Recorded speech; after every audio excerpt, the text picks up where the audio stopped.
Hello everyone, আশা করি সবাই ভালো আছেন। আমি সনাতন প্রামাণিক, আপনাদের সবাইকে স্বাগত জানাচ্ছি আমাদের আজকের ভিডিওতে। আমরা আজকে মাইক্রোসফট ওয়ার্ডের টেবিলের বিভিন্ন ফাংশনগুলো নিয়ে কথা বলবো, অ্যাডভান্স ফাংশন আর কি। এটা পার্ট 1 হিসেবে আমরা কিছু বিষয় ডিসকাস করেছি, যেমন কীভাবে টেবিল ড্র করতে হয়, বর্ডার স্টাইল চেঞ্জ করতে হয়, শেডিং করতে হয় বা বর্ডার পেইন্টার করতে হয়, এই জিনিসগুলো আমরা ডিসকাস করেছি। আজকে আমরা দেখব কিভাবে একই টেবিলের মধ্যে সেল স্প্লিট করা যায়, কিভাবে টেবিলটাকে স্প্লিট করা যায় বা মার্জ করা যায়, কিভাবে অ্যালাইনমেন্ট করা যায় টেবিলের ভিতরে লেখাগুলোকে, কিভাবে টেক্সট ডিরেকশন চেঞ্জ করা যায়, সেল মার্জিন কিভাবে চেঞ্জ করা যায়, এবং টেবিলের শেডিংটা দেখব। সো এই সমস্ত বিষয়গুলো কিন্তু আমাদের কাজের ক্ষেত্রে খুবই হেল্পফুল। আমরা যদি এই জিনিসগুলো শিখে রাখি তাহলে আমাদের কাজগুলোকে আমরা আরও সুন্দরভাবে উপস্থাপন করতে পারবো। তো চলুন কথা না বাড়িয়ে দেখে নিই আমরা কিভাবে আমাদের টেবিলে আমরা এই সমস্ত কাজগুলো করতে পারি। এখন যেটা দেখবো যে টেবিলের শেডিংটা কি। শেডিংটা হচ্ছে যে এই যে টেবিলটা আছে আমাদের, দেখবেন যে হোয়াইট ব্যাকগ্রাউন্ড, এই ব্যাকগ্রাউন্ডটা কখনো কখনো আমাদের হয়তো ডিফারেন্ট দিতে হয়, যে অন্য কোনো কালার দিতে হয়, বা আমরা আমাদের পছন্দ মতো কালার বিভিন্ন ইউজ করতে চাই, যে আমার টেবিলের কালারটা এরকম থাকবে। তো সেক্ষেত্রে আমাদের যে কাজটা করতে হবে, আমাদের টেবিলটাকে সিলেক্ট করতে হবে। আমরা যে টেবিলের পিছনে ব্যাকগ্রাউন্ডটা চেঞ্জ করতে চাই সেই টেবিলটা সিলেক্ট করব। আমরা সিলেক্ট করা অবস্থায় আমাদের যে কাজটা করতে হবে, টেবিল ডিজাইনে গিয়ে এই শেডিং এ ক্লিক করতে হবে। টেবিল ডিজাইনে শেডিং, হ্যাঁ, শেডিং এ ক্লিক করে আমরা কিন্তু আমাদের মতো করে কালারগুলো চেঞ্জ করতে পারি। দেখেন আমি এখানে জাস্ট ক্লিক করছি না, মাউস পয়েন্টার নিচ্ছি, বিভিন্ন রকমের কালার কিন্তু এখানে হচ্ছে। তো এখান থেকে আপনারা কালার সিলেক্ট করতে পারেন। আমরা কোথায় গেলাম, টেবিল ডিজাইনে গিয়ে শেডিং এ গেলাম। শেডিং এ গেলে পরে কিন্তু এই কালারগুলো আপনারা এখান থেকে করতে পারবেন। এরপরে যদি এখান থেকে যদি কোনো কালার প্যালেট পছন্দ না হয়, সেক্ষেত্রে আপনারা কি করতে পারেন, এখানে মোর কালার নামে একটা অপশন আছে, এই মোর কালারে যেতে পারবেন। সো এখানে স্ট্যান্ডার্ড সেটিং দেওয়া আছে, স্ট্যান্ডার্ড কিছু সেটিং এখান থেকে আপনি ইচ্ছামতো চুজ করতে পারবেন, অথবা কাস্টম সেটিংসে গেলে পরে আপনি যদি কালার সম্পর্কে ভালো ধারণা থাকে তাহলে আপনি এখান থেকে নিজের মতো করে চেঞ্জ করে কিন্তু কালারগুলোকে ম্যাচ করাতে নিতে পারবেন, ম্যাচ করিয়ে নিতে পারবেন। অথবা কালারের যে কোডগুলো থাকে সেই কোডটা যদি জানা থাকে আপনার, এখানে আপনি কিন্তু পেস্ট করে সেই কোডটা পেস্ট করে অথবা কোডটা লিখেও কিন্তু কালারটা সিলেক্ট করতে পারেন, আপনার পছন্দ মতো কালার। তো এই সব কিছু ডিপেন্ড করবে আপনার ক্রিয়েটিভিটির উপরে, আপনি আসলে এই টেবিলটাকে কি রকম দেখতে চাচ্ছেন, কি কালার দেখতে চাচ্ছেন। তো ধরেন আমরা এখানে একটা একটু গ্রিন কালার দিব আর কি, সবুজ কালার দিব, সিলেক্ট করে ওকে করলে কিন্তু আমার এখানে টেবিলের ব্যাকগ্রাউন্ডটা গ্রিন হয়ে যাবে। আবার যদি আমি এটা চেঞ্জ করে শেডিংটা চেঞ্জ করে যদি আবার নো কালার করতে চাই, নো কালার করলে কিন্তু আবার সাদা, মানে আমার পেজের যে কালারটা সেই কালারটা হয়ে যাবে, ট্রান্সপারেন্ট কালার। তো এটা হচ্ছে আমাদের শেডিং ছিল। শেডিংটা আমরা বিভিন্নভাবে ব্যবহার করতে পারি। আমরা যদি যে টেবিলের নতুন টেবিল করেছিলাম, যে টেবিলের ভিতরে টেবিল, এটাতে শুধু শেডিং ব্যবহার করতে চাই সেটাও কিন্তু পারবো। আমরা পুরোটা টেবিল না করে যদি সেই টেবিলে করতে চাই, আমরা কিন্তু সেইটাকেও শুধুমাত্র এভাবে শেডিং করে ব্যবহার করতে পারি। তাহলে শেডিংগুলো আমরা দেখে ফেললাম যে টেবিলের শেডিং কিভাবে দেয়। এখন আমরা যেটা দেখবো সেটা হচ্ছে স্প্লিট সেল। স্প্লিট সেল দেখার জন্য আমাদেরকে যে কাজটা করতে হবে, যে সেলের মধ্যে আমি স্প্লিট করতে চাই, মানে সেলটাকে স্প্লিট করতে করে বিভিন্ন ভাগে ভাগ করতে চাই, সেই সেলে ক্লিক করে থাকতে হবে। ক্লিক করে থাকা অবস্থায় আমাদেরকে লেআউট ট্যাবে যেতে হবে। লেআউট ট্যাবেই আছি আমরা। তো লেআউট ট্যাবে দেখবেন যে মার্জ গ্রুপের মধ্যে স্প্লিট সেল নামে একটা অপশন আছে। স্প্লিট সেলে ক্লিক করলে এরকম ছোট্ট একটা উইন্ডো ওপেন হবে। এখান থেকে আপনি আপনার প্রয়োজন মতো আর কি নাম্বার অফ কলাম আছে, নাম্বার অফ রো আছে, দিয়ে আপনি যদি ওকে করেন, এখানে ধরেন নাম্বার অফ রো 3টা দিলাম, আমি নাম্বার অফ কলাম 2টা দিলাম, দিয়ে ওকে করলে কিন্তু আমার এখানে দেখেন তৈরি হয়ে গেছে, রো এবং কলাম তৈরি হয়ে গেছে। তো এইভাবে কিন্তু আমরা তৈরি করতে পারি। এর আগে আমরা যেটা দেখেছিলাম যে ড্র টেবিল দিয়ে আমরা কিন্তু নিজেদের প্রয়োজন মতো রো এবং কলাম তৈরি করেছিলাম। এখন যেটা করলাম একদম মানে ইনবিল্ট কিছু ফাংশন আছে, যেটা স্প্লিট সেল, সেই স্প্লিট সেল দিয়ে কিন্তু আমরা তৈরি করলাম। স্প্লিট সেল দিয়ে আমাদের সেলের মাঝে আবার কিন্তু সেল তৈরি করলাম, তাই না? খুব মজার জিনিস, আমাদের কিন্তু এটা খুবই কাজে লাগে। আমরা যখন আমাদের অফিসিয়াল বিভিন্ন কাজগুলো করি বা অ্যাসাইনমেন্টের কাজ করি, তখন কিন্তু এই জিনিসগুলো আমাদের টেবিলের মাঝে আবার নতুন করে টেবিল বা মানে রো এর মাঝে আবার রো তৈরি করতে, বা সেলের মাঝে নতুন করে একটা মানে আরো কিছু রো তৈরি করতে কিন্তু এই জিনিসটা ব্যবহার করি আমরা। এখন যেটা দেখবো স্প্লিট টেবিল। এই আমরা তো এখন দেখলাম স্প্লিট সেল, এখন স্প্লিট টেবিল। স্প্লিট টেবিল মানে কি, যে আমরা এই যে এখানে ধরেন একটা টেবিল তৈরি করা আছে, এখানে 3টা রো একটা টেবিল আছে, এই রো টেবিলটাকে আমরা ভেঙে ফেলবো। ভেঙে ফেলবো কি, প্রথম যে রোটা আছে এটা হচ্ছে রো, মেইন টেবিলের রো, মাঝখানে তো আরো রো আছে। তো মেইন টেবিলের রো থেকে এই যে পরের দুটো রো আছে, এই পরের দুটো রোকে আমরা ভেঙে ফেলবো, টেবিলটাকে আলাদা করে ফেলবো। এখন তো একটা টেবিল আছে, এটাকে আলাদা করে ফেলবো। তো আলাদা করে ফেলার জন্য যে কাজটা করতে হবে আমাদের, এখানে কার্সর যেখান থেকে আমরা আলাদা করতে চাচ্ছি সেই সেলে বা সেই রোতে আমাদের কার্সরটা রাখতে হবে। ধরেন এখানে আমি কার্সরটা রাখলাম। কার্সর রাখার পর আমাদের এই লেআউট ট্যাবে যেতে হবে। লেআউট ট্যাবে যাওয়ার পরে স্প্লিট সেল যেখানে ছিল তার ঠিক নিচেই স্প্লিট টেবিল নামে একটা অপশন আছে, স্প্লিট টেবিল। তো স্প্লিট টেবিলে এই অপশনটাতে আমি ক্লিক করার সাথে সাথে কিন্তু আমার টেবিল কিন্তু আলাদা হয়ে যাবে। দেখেন এই যে আলাদা হয়ে গেছে। এখন কিন্তু আর একটা টেবিল নাই, এখন দেখেন দুটো টেবিল। এখানে ক্লিক করলে এই টেবিলটা সিলেকশন হচ্ছে, এই যে এইখানে মাত্র এই টেবিলটা সিলেকশন হচ্ছে। আবার আমি যদি এই টেবিলে ক্লিক করি নতুন করে কিন্তু আমাদের এখানে সিলেকশন টুল আগে চলে আসছে, তাই না? তো এইভাবে কিন্তু আমরা দুটো টেবিল করে ফেললাম, একটা টেবিল থেকে দুটো টেবিল করে ফেললাম। তো কখনো কখনো আমাদের এই ফাংশনটা খুবই প্রয়োজন হয়, আমাদের একটা টেবিল যখন অনেক বড় হয়ে যায়, একাধিক পেজে চলে যায়, তো ওই সময় আমাদের এই স্প্লিট টেবিল করে কিন্তু আমরা টেবিলটাকে ঠিকভাবে অ্যালাইন করতে পারি পেজের মধ্যে। তো এই জিনিসগুলো আমাদের খুব দরকারি, আমরা শিখে রাখলে আমাদের কাজে অবশ্যই লাগবে। আমরা দেখে ফেললাম স্প্লিট সেল এবং স্প্লিট টেবিল। এখন দেখব মার্জ সেল। মার্জ সেলটা কি, আমরা এখানে অলরেডি কিছু সেল তৈরি করে রেখেছি, সেলের ভিতরে সেল।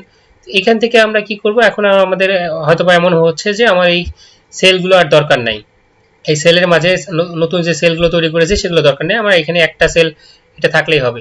তো এরকম যদি কখনো প্রয়োজন হয় আমার, তখন সেটাকে আমরা যে কাজটা করি সেটা হচ্ছে মার্জ সেল করি। তো মার্জ সেল কিভাবে করব আমরা, এখানে মার্জ সেল করতে হলে আমাকে যে সেলগুলোকে আমি মার্জ করতে চাই সেইগুলোকে আমরা সিলেকশন করতে হবে। ধরেন আমি মার্জ শুধুমাত্র এই দুটাকে যদি করতে চাই, এই দুটো সিলেক্ট করব। আমরা যদি পুরোটা করতে চাই পুরোটা সিলেক্ট করব। হ্যাঁ দেখেন এখানে পুরোটা যদি সিলেক্ট করতে চাই আমি পুরোটা সিলেক্ট করলাম। করার পরে আমাদের এই লেআউট ট্যাবেই থাকতে হবে। লেআউট ট্যাবেই দেখেন এখানে স্প্লিট সেলের উপরে একটা মার্জ সেল নামে অপশন আছে। আমি যখন সিলেকশন করব না তখন কিন্তু এটা মার্জ সেলটা কিন্তু মানে ইয়ে একটু হালকা হয়ে যায়, এটা কিন্তু আর সিলেকশন করা যায় না, তাই না? কাজ করা যায় না। সো আমাকে মার্জ সেল করতে হলে একাধিক সেল সিলেক্ট করতে হবে। একাধিক সেল সিলেক্ট করব যখন, তখন কিন্তু এটা অন হবে মার্জ সেলের অপশনটা। এখন আমি মার্জ সেলে ক্লিক করলেই কিন্তু এটা মার্জ হয়ে গেল, মার্জ হয়ে একটায় রূপান্তরিত হয়ে গেছে, একটা সেলে রূপান্তরিত হয়ে গেছে। আমি যদি এখানে আরেকবার দেখাই, এই দুটো যদি করতে চাই, দুটো মার্জ করে যদি একটা সেল করতে চাই, সেটা কিন্তু এখন মার্জ সেলে ক্লিক করলেই একটা হয়ে গেল। এভাবে কিন্তু মার্জ সেল আমরা ব্যবহার করতে পারি, আমাদের প্রয়োজন মতো আমরা কিন্তু এটাকে ব্যবহার করে আমাদের কাজগুলোকে করতে পারি। এখন যেটা দেখাবো সেটা হচ্ছে অ্যালাইনমেন্ট। অ্যালাইনমেন্টটা কি, টেবিলটার অ্যালাইনমেন্ট। আমরা এর আগের দিন দেখিয়েছিলাম আমাদের এই যে পুরো টেবিলের অ্যালাইনমেন্ট দেখেছিলাম পেজের মাঝখানে। এখন এই অ্যালাইনমেন্টটা হচ্ছে আমাদের যে অ্যালাইনমেন্টটা দেখাবো সেটা হচ্ছে আমাদের এই টেবিলের ভিতরে যে লেখাগুলো থাকবে সেগুলোর অ্যালাইনমেন্ট। আমরা ধরেন এখানে লার্ন ফর এক্সেল, একটা লার্ন ফর ফিউচার নামে একটা লেখা লিখলাম। এই লেখাটাকে বিভিন্ন অ্যালাইনমেন্ট দেখাবো। এখন আমরা অ্যালাইনমেন্টটা কি, এই টেক্সটের ডিরেকশন আর কি। তো এই টেক্সটের ডিরেকশনটা কিভাবে করব আমরা দেখেন। টেক্সটটা আমাদের এখানে আছে হচ্ছে একদম আপার টপে আছে, টপ অ্যালাইনমেন্টে আছে এবং একটা লেফট অ্যালাইনমেন্টে আছে, তাই না? সাইডে লেফট অ্যালাইনমেন্ট। তো এটাকে যদি আমাদের মাঝ বরাবর নিয়ে আসতে হয় তাহলে দেখবেন যে লেআউট ট্যাবেরই এই যে এই কয়েকটা অপশন আছে, এই কয়েকটা অপশন আমাদের খুবই কাজে দিবে। এই কয়েকটা অপশন দিয়ে কিন্তু আমরা এই কাজগুলো করতে পারি। প্রথমটা আপনারা যদি খেয়াল করেন, আমার মাউস পয়েন্টারটা এখানে দেখেন, প্রথম একদম উপরের টপ কর্নার লেফট কর্নারে যেটা আছে সেটা সিলেকশন আছে, এটা হচ্ছে আমাদের top and left alignment, top and left alignment. আমি যদি তার ঠিক নিচেরটা সিলেক্ট করি, দেখেন মাঝামাঝি চলে আসবে, টেক্সটটা মাঝামাঝি বাট লেফটে আছে। এরপরে যদি এর নিচেরটা সিলেক্ট করি, একদম নিচে চলে গেছে কিন্তু লেফটেই আছে। তো এটা হচ্ছে আমাদের left alignment and top to bottom. তো মাঝখানেরটা কি, মাঝখানেরটা হচ্ছে যে middle alignment top to bottom, middle alignment top to bottom. আমি যদি উপরেরটা সিলেক্ট করি, মাঝখানে গিয়েছে এবং টপে গেছে এবং মাঝখানে আছে কিন্তু, হ্যাঁ দেখেন পাশাপাশি মাঝে এবং উপরে নিচে টপে। আবার ঠিক মাঝখানে একটা সিলেক্ট করলে একদম সেলের ঠিক মাঝামাঝি এটা অবস্থান। এটা হচ্ছে আমাদের অ্যালাইনমেন্ট। তো আমরা প্রত্যেকটা অ্যালাইনমেন্ট ডিপেন্ড করবে যে আপনার কি ধরনের ডাটা এবং সেটাকে কিভাবে ব্যবহার করতে চান সেটার উপরে। তো এটা একটা গেল আমাদের অ্যালাইনমেন্ট। আরেকটা অ্যালাইনমেন্ট হচ্ছে যে আমাদের টেক্সটের ডিরেকশন। আমরা কখনো কখনো প্রয়োজন হয় যে আমাদের এই সেলগুলো হয়তো অনেক ছোট, হ্যাঁ দেখা গেলো যে এরকম আমাদের অনেক ডাটা হওয়ার কারণে আমার এই লার্ন ফর ফিউচার লিখছি আমি, এই লেখাটাকে আমাদের হয়তোবা আড়াআড়ি ভাবে এই সোজাসুজি লম্বালম্বি ভাবে দেখানোর প্রয়োজন পড়তেছে। তখন আমরা কিভাবে দেখাবো, তখন যেটাই করতে হবে আমাদের এই যে ঠিক ডান পাশে দেখবেন টেক্সট ডিরেকশন নামে একটা অপশন আছে। আমি টেক্সট ডিরেকশনে বারবার যদি ক্লিক করি এটা কিন্তু চেঞ্জ হতে থাকবে, দেখেন লেখাগুলো কিন্তু চেঞ্জ হচ্ছে। আপনি খেয়াল করেন এই যে লার্ন ফর ফিউচার কিন্তু চেঞ্জ হয়ে গেছে, এখন কিন্তু লম্বালম্বি হয়েছে কিন্তু উল্টা হয়ে গেছে। তো এটাকে আমি আবার ক্লিক করলে আবার একরকম হবে, দেখেন লার্ন ফর ফিউচার ঠিক হয়ে গেছে এখন। সো এটাকে যদি আমি এইভাবে রাখতে চাই এইভাবে করতে পারি। সো এটাকে এখন কিন্তু আমি টেনে কিন্তু ছোট করে দিতে পারবো, তাই না? এই যে এই আমার এই সেলটাকে টেনে কিন্তু আমি ছোট করে দিতে পারবো। সো এইভাবে কিন্তু আমাদের প্রয়োজন মতো আমরা কিন্তু আমাদের লেখাগুলোকে বিভিন্নভাবে টেক্সট ডিরেকশন করে চেঞ্জ করতে পারি। তো টেক্সট ডিরেকশন আমরা দেখে ফেললাম, তো এটা প্রয়োজন মতো আমরা ব্যবহার করব। এরপরে যেটা দেখবো সেটা হচ্ছে সেল মার্জিন। সেল মার্জিন মানে আমরা এই সেলের মধ্যে আমরা কতটুকু ফাঁকা রেখে লিখবো সেই জিনিসটা মানে সেই জিনিসটা হচ্ছে সেল মার্জিন। সেটা কি কি হয়, কখনো কখনো আমাদের প্রয়োজন হয়, আমি সবকিছুই কিন্তু কাজের মানে আমার প্র্যাকটিক্যাল লাইফের এক্সপিরিয়েন্স থেকে বলছি, কখনো কখনো আমাদের প্রয়োজন হয় যে এই লেখাটা সামান্য একটু জন্য ধরছে না, অথবা আমার টেবিলের মানে সেটিংসটাতে একটু প্রবলেম হয়ে যাচ্ছে। তো সেক্ষেত্রে আমরা কি করি, সেল মার্জিনটা কমিয়ে বাড়িয়ে এগুলোকে ঠিকমতো আমরা বসিয়ে নিই। তো এই যে দেখেন এখানে একটু যদি খেয়াল করেন, এই লার্ন ফর ফিউচার দেখেন, লার্ন ফর ফিউচারের সামনে একটু ফাঁকা আছে, তাই না? সামনে ফাঁকা আছে, আবার এইখানেও কিন্তু উপরের দিকেও একটু ফাঁকা আছে। তো এই জিনিসগুলো কিন্তু এই সেল মার্জিন অপশন ব্যবহার করে, এই যে লেআউট ট্যাবের সেল মার্জিন অপশন ব্যবহার করে কিন্তু এগুলোকে চেঞ্জ করা যায়। তো আমি যদি এখানে সেল মার্জিনে ক্লিক করি, দেখেন ক্লিক করলে এরকম একটা সেল মার্জিনের টেবিল অপশন চলে আসবে। এখানে টপে কতটুকু মার্জিন চাচ্ছেন, বটমে কতটুকু মার্জিন চাচ্ছেন, লেফটে কতটুকু মার্জিন, রাইটে কতটুকু মার্জিন, সব কিন্তু এখান থেকে আপনি ঠিক করে দিতে পারবেন। আপনি পুরো টেবিলেরটাই কিন্তু করতে পারেন, আমি একটা সেলের এখানে করছি, বাট আপনি এখানে পুরো টেবিলেরই করতে পারবেন। হ্যাঁ, তো এইভাবে কিন্তু ধরেন এখানে আমি যদি লেফটে যদি এটা একটু বাড়িয়ে 1 করে দিই, এটা যদি 1 করে দিই, এটাকে যদি 1 6 করে দিই, এখানে যদি 6 করে দিই, 6 করে ওকে করি, দেখেন আমার এই যে এই টেবিলের এই যে অপশনটা, এই অপশনটা কিন্তু চেঞ্জ হয়ে গেছে, তাই না? এই সেলের এখানে লেখাটা কিন্তু একটু দূরে চলে গেছে, এইখানে নিচে উপর থেকে নিচে চলে আসছে, এই ডানে থেকে আবার একটু সরে গেছে। তো এইটা হচ্ছে আমাদের সেল মার্জিন। তো আশা করি সবাই আর কি বুঝতে পারছেন যে সেল মার্জিন অপশনটা আমরা কিভাবে ব্যবহার করতে পারি। তো আশা করি যে আমাদের আজকের যে টপিকগুলো ছিল, টেবিলের টপিকগুলো, সেগুলো আপনাদের ভালো লাগবে। ভালো লাগলে অবশ্যই আপনাদের বন্ধুদের সাথে বা কলিগদের সাথে শেয়ার করবেন, এবং আমাদের সাথে লাইক দিয়ে সাবস্ক্রাইব করে পাশে থাকবেন।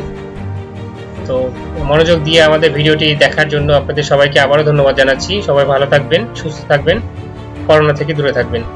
ধন্যবাদ সবাইকে।